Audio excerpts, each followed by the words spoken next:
మొన్న ఈ మధ్యన సోషల్ మీడియా పోస్టులు అంటూ అమరావతికి సంబంధించి వాస్తవంగా వీళ్ళు ఏం వార్త రాయాలో తెలియలేదు. ఎందుకంటే ఈనాడు జ్యోతినే సిటీ ఎడిషన్స్లో అక్కడ ఫోటోలన్నీ వేసినాయి. ఆ తర్వాత అక్కడ ముంపు అనేసి అంటున్నారు. అంటే స్వయంగా నారాయణే చెప్పుకొచ్చారు. అక్కడ ఏదో మట్టి తేడా రావడం వల్ల వెనక దాన్ని తప్పించి ఏం లేదని. అంటే బట్ నీళ్ళైతే అక్కడ ఉన్నాయన్నది అర్థమవుతుంది కదా. దాంట్లో సుభాష్ అనేటటువంటి వాణిజ్య పన్నుల శాఖ అధికారి పోస్ట్తో పెట్టాడు ఫేస్బుక్లోనే. ఆయన్ని బేస్ చేసుకుని సోషల్ సైకోలను రాసుకొచ్చారు.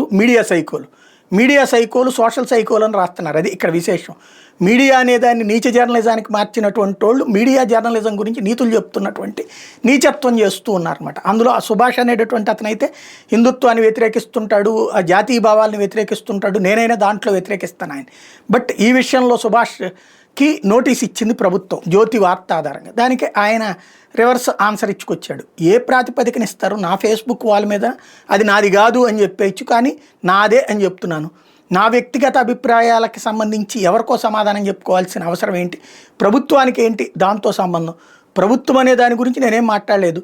వరదల గురించి వచ్చినప్పుడు హైదరాబాద్ గురించి మాట్లాడాను, చెన్నై గురించి మాట్లాడాను, అమరావతిలో కూడా అట్లాంటి పరిస్థితులు వస్తే ఎట్లా అన్నటువంటిది మాట్లాడుకొచ్చాను తప్పించి మరేం లేదు అంటూ వివరణ ఇచ్చే ప్రయత్నం చేశారు. మరి తనని సస్పెండ్ చేస్తారా ఏంటనేది చూడాలి.